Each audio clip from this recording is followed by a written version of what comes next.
Alright, so ito na ang ating continuation ng unboxing ng ating LAZADA product.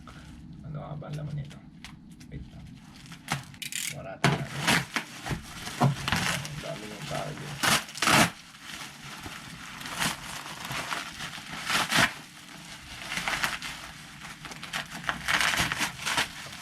Ito ang laman. Yun! Daming bubble wrap.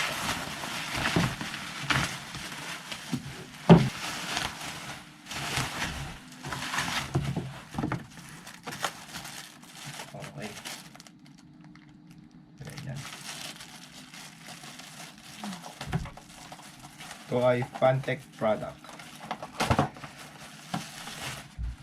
Ito ang Tower AC3001 headset stand. Yan. Tapos itong isa ay ang Fantech HG11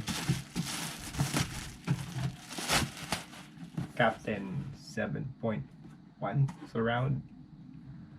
Unahin natin buksan itong paano ba binubuksan ito? So meron siya sticker dito.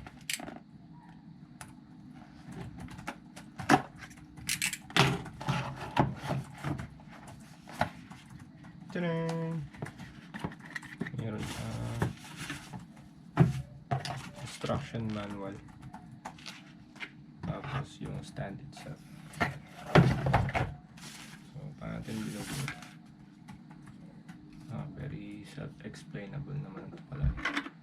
Gaganyan mo lang, tapos twist. Yan na, meron tayong headset stand.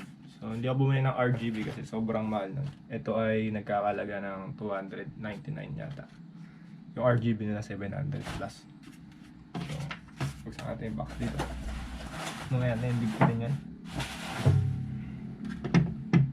Okay, so natin bubuksan si HG11 Captain series na merong 7.1 surround sound.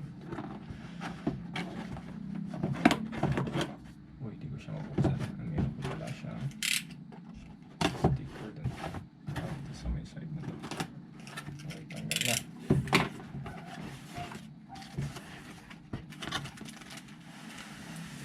Yun. What's inside the box? Yung headset, tsaka manual ulit. Kami natin basahin yan. Pakita ko lang muna sa inyo ang laman ng loob.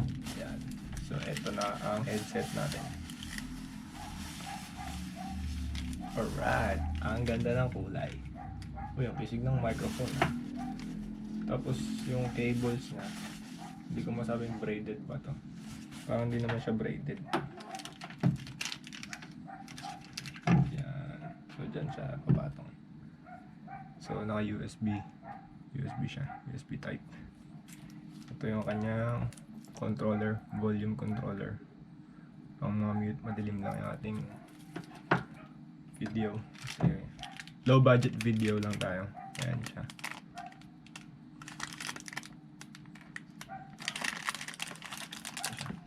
So RGB yata ito eh. Mamaya susubukan natin kung anong itsura niya. So dyan lang kayo.